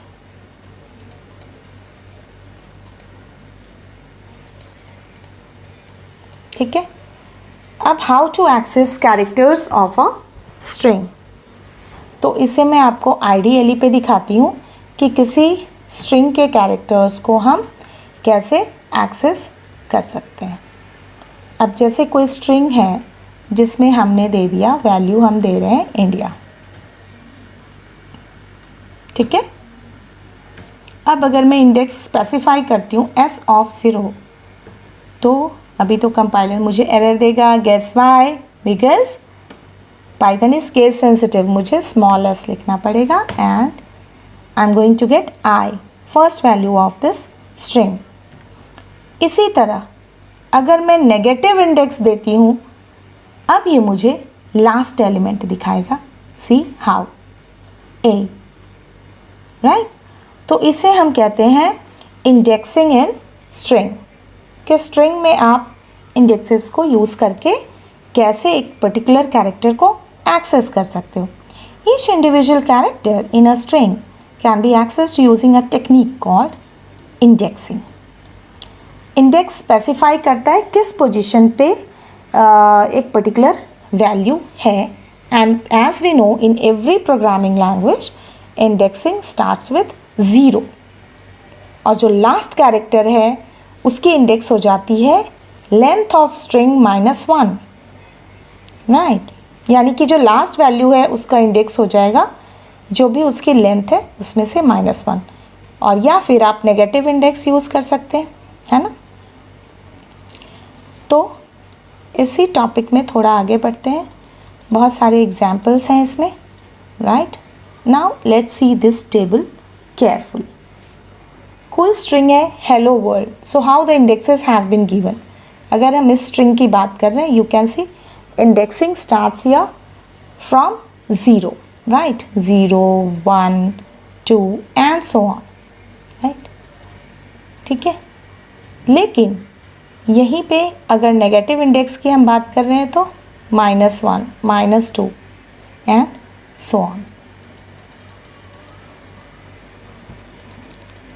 अब ये देखते हैं string is immutable. Why it is called string is immutable. फिर से मैं आपको आइडियली में ले चलती हूँ और बताती हूँ why string is called immutable. For example, if I am writing s of 0 equals to b, string object does not support item assignment. This is string and it is not possible, right? यही अगर इस s को मैं list बना दूँ, इसमें मैं values दे देती हूँ 1, 2, 3, right? And if I'm writing s of 0 equals to 20, no error, right? अगर मैं s दे रही हूँ तो इसने मुझे अब 22, 3 दिखा दी, राइट। बट पहले ये स्ट्रिंग है, s was string there, and if I'm trying to change value at 0th index, it's not possible, क्योंकि स्ट्रिंग इम्यूटेबल है। फिर से अपने कॉन्सेप्ट्स में चलते हैं। तो string is called immutable. It means that contents of string cannot be changed after it has been created. Now let's move. String operations. ऐसे कौन कौन से operations हैं जो आप string पे कर सकते हैं? जी हाँ, the first operation is there, concatenation. There are two possible operations actually जो आप कर सकते हैं. एक तो है concatenation, एक है repetition. इसके अलावा membership and slicing भी है जो हम आगे देखेंगे. अब concatenation means simply joining two strings. जैसे str में है hello, str2 में है world. So when you are using this plus, concatenation के लिए हम plus operator use करते हैं. concatenation के लिए हम plus operator use करते हैं और repetition के लिए हम asterisk operator use करते हैं. Means str1 asterisk 2 means we want to print message in str1 twice. Right? Let's move.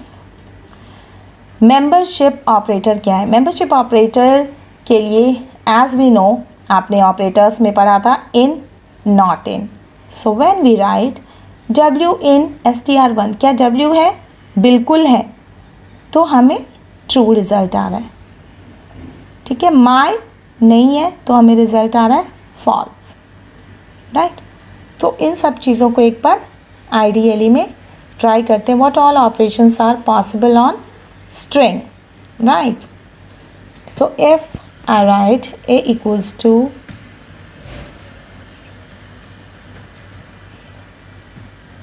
hello and b equals to there. Right, अब मैं लिखती हूँ a plus b. Hello there. अब मैं लिखती हूँ a इंटू b. ठीक है, आप देख सकते हैं यहाँ पे आ रहा है. Right, can you say it is coming hello toys. अब यहीं पे मैं अगर लिखती हूँ if a is there in hello, I have to type here if a in a. Right, तो मुझे रिजल्ट आया फॉल्स क्योंकि हेलो में कोई भी लेटर a नहीं है. अब अगर मैं यहाँ पे h ढूंढती हूँ, अगर मैं यहाँ पे लिखती हूँ h,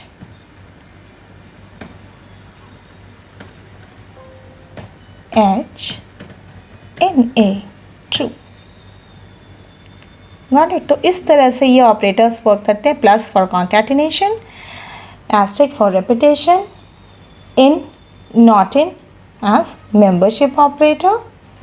along with that we have slicing also, कि आप स्ट्रिंग के किसी पर्टिकुलर पोर्शन को अगर आप एक्सट्रैक्ट करना चाहते हो तो that is also possible using slicing.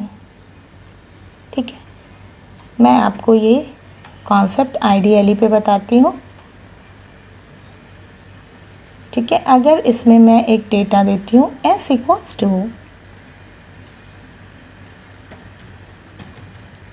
Hello friends. Right, और मैं इसकी स्लाइसिंग कर देती हूँ. स्लाइसिंग मैं बहुत अच्छे से अभी आपको एक्सप्लेन करती हूँ व्हाट स्लाइसिंग इज़. स्लाइसिंग में आप देते हो बेसिकली एक स्टार्ट वैल्यू, फिर आप देते हो एंड वैल्यू और फिर आप देते हो स्टेप वैल्यू. स्टार्टिंग मतलब कहाँ से रीड करनी है, एंड मतलब कहाँ पे स्टॉप करनी है, स्टेप मीन्स जंप आप कितने वैल्यूज़ का चाहते हो. तो मैं चाहती हूँ ये स्टार्ट करे 2 से, एंड हो जाए ये से 8 और जंप ले ये 3 का.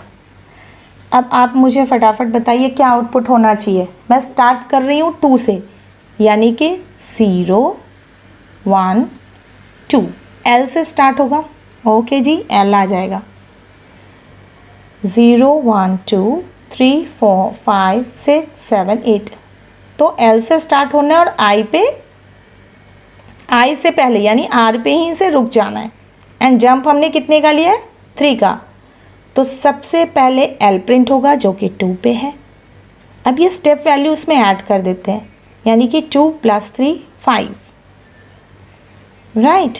तो इसके बाद 2 3 4 5, that is a step, that is a space given, यानी कि एल के बाद एक स्पेस आएगा and that's all.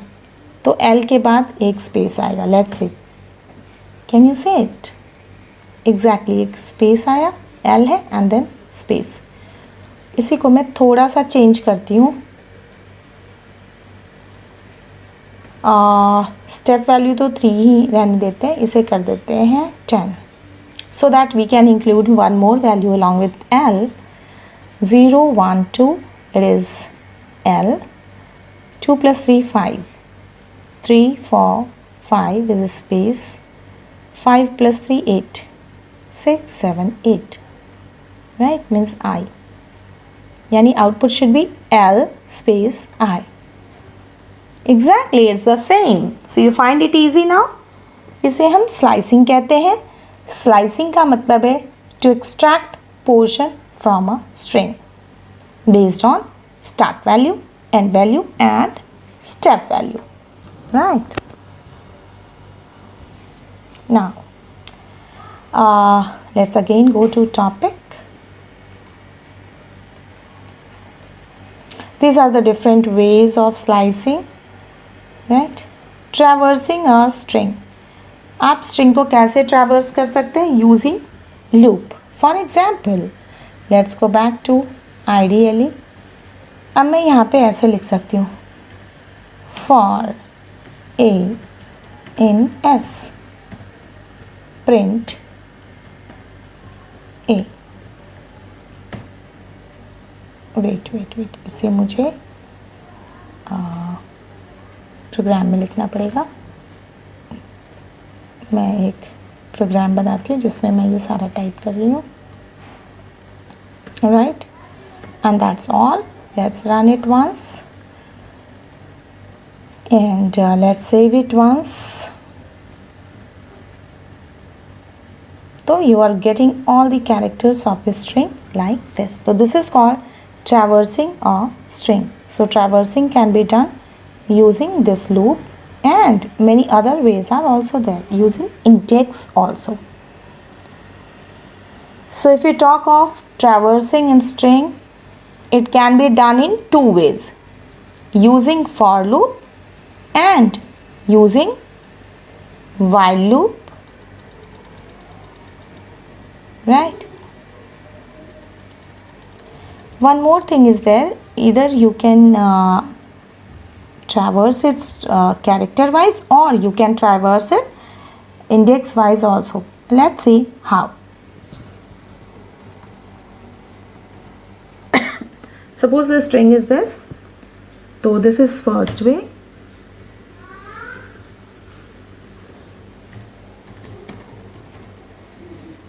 First way is like this, right? मैं यहाँ पे simple इसको थोड़ा सा छोटा कर देती हूँ, hello, and let's run it once.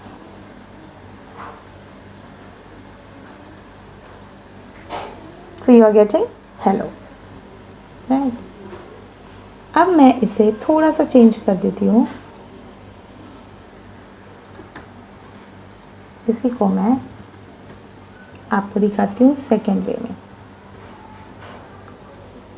For I in range, 0 से लेके len of s तक, ठीक है। और मैं इसे क्या स्टेटमेंट दे रही हूँ? That simply print s of I।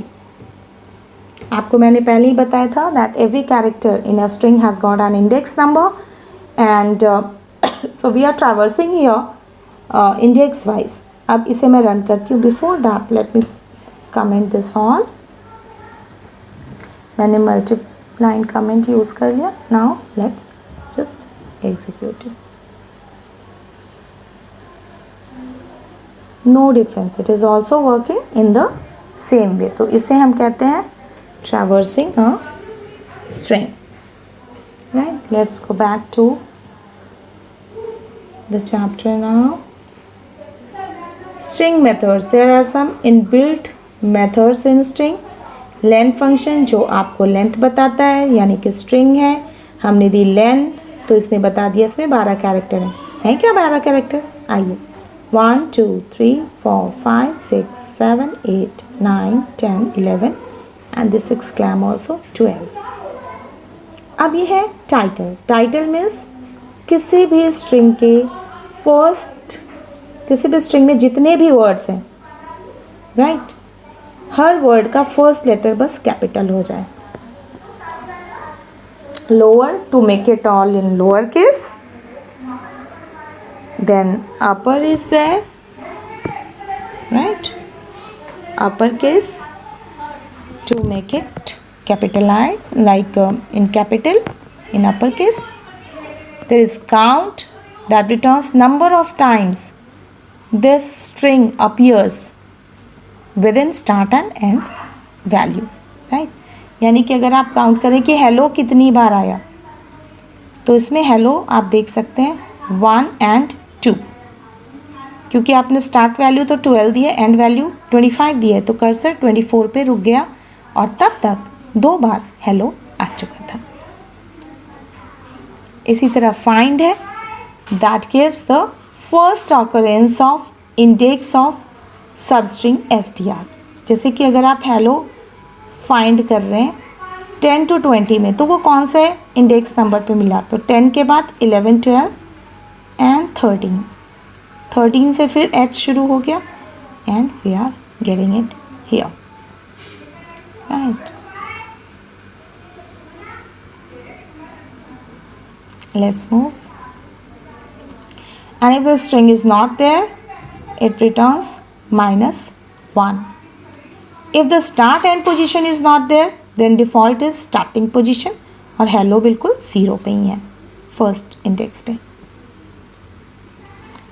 Index is also same as find, but it raises exception also. अगर स्ट्रिंग जो सब स्ट्रिंग आप उसमें ढूंढ रहे हैं वो उसमें नहीं है, तो जैसे कि वैल्यू एरर, कौन सा एक्सेप्शन रेज करेगा? अभी जस्ट मैंने आपको एक्सेप्शन हैंडलिंग चैप्टर में, इस वीडियो में हर तरह के एक्सेप्शंस बताए हैं, तो one of the exception is value error जो यहाँ पे रेज होगा। Why so? Because this substring is not present in string. अब एक ends with, starts with, is alnum, क्या इसमें alnum है? ठीक है, यानी कि अल्फ़ाबेट और नंबर का कॉम्बिनेशन है, या तो अल्फ़ाबेट हो या नंबर हो या दोनों का कॉम्बिनेशन हो, हर सिचुएशन में ये देगा ट्रू, राइट? अब हेलो वर्ल्ड है, इसमें अल्फ़ाबेट और नंबर के अलावा सिम्बल्स भी हैं, तो that is why it is giving false. Is lower, क्या ये सारे लोअर केस में है? True, right? यहाँ भी it is giving you true, fine, but यहाँ पे लोअर केस लेटर नहीं है, only numbers are there, so it is giving you false, right?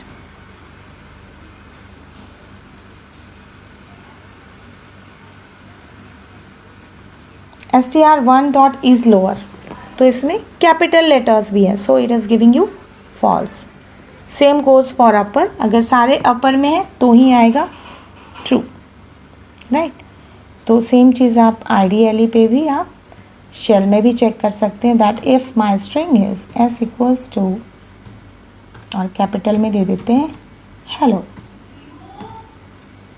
I am so sorry, something happened, I don't no.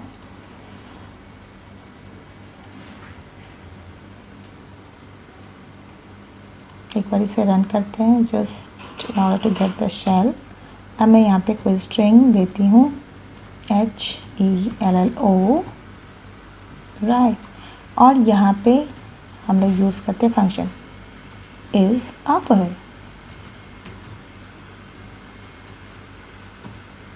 This is true, right? अब इसे string को मैं थोड़ा सा मॉडिफाई कर देती हूँ और इसमें इस ओ को मैं स्मॉल में लिख देती हूँ और इसके बाद में इसको इस अपर फंक्शन को कॉल करती हूँ and just see it is going to give you false. So got it how it works. सारे अपर होंगे तभी ये ट्रू रिटर्न करेगा. ठीक है, सारे लोअर होंगे तभी ट्रू रिटर्न करेगा. तो this is how it works. Is functions gives you result in either true false. Is in title case. L strip, ये लेफ्ट साइड से स्पेसेस रिमूव करता है. Similarly we have R strip and then we have finally strip function. Replace is used to replace all occurrence of old string with the new string. यानी कि यहाँ पे हमने replace किया है किसको, कि जितनी बार भी ओ है वो आस्ट्रिक से रिप्लेस हो जाए. And you can see the output. It goes like this. इसी तरह जॉइन है, पार्टीशन है कि आप किस चीज़ पे अपने स्ट्रिंग को में पार्टीशन करना चाहते हो. It is the given string at the first occurrence of this substring and returns the string partitioned into 3 parts. Substring before the separator, separator and substring after the separator. मतलब अगर हमने दिया India is a great country and partition we are putting on is, तो सबसे पहले आएगा India is a great country together. Right. अगर यहीं पे आप देते हो आर पे, राइट, तो just look for if there is A R E. We cannot find it anywhere. So if the separator is not found in the string it returns the whole string. Right. So to be highlighted, what if the separator is not present, then it is going to return you whole string. Right. So question is open to you कि what if separator is not available. Split is there to split entire string, right, based on the character passed. अगर आपने string, एक string है उसमें आपने split लगाया है, तो it is going to return you list of strings, right, जहाँ कहीं भी list of words in a string actually. जब भी स्पेस मिलेगा ये इसको स्प्लिट कर देगा. आप स्प्लिट ए पे लगा रहे हो, जब जब ए मिलेगा उसे स्प्लिट कर दे. यानी इंडी, is, G R E, T C O U N T, like this, T country. तो ये सारे स्ट्रिंग के इनबिल्ट फंक्शंस थे. अब इस पे बेस्ड कुछ प्रोग्राम्स मैं आपको नेक्स्ट वीडियो में लेके आऊँगी and will discuss all the string based board pattern questions, right? So till then, bye bye, happy learning. Do not forget to subscribe my channel. Yes, with your support only इतने कम time में मैं मेरे videos इतने popular हो रहे हैं, इतने लोगों तक, इतने बच्चों तक, इतने स्टूडेंट्स तक पहुंच रहे हैं. और आपके कोऑपरेशन से, आपके सजेशंस के थ्रू ही मैं मोटिवेट हो रही हूँ and I am improving day by day. And please do not forget to put your valuable comments. Thank you. Bye bye.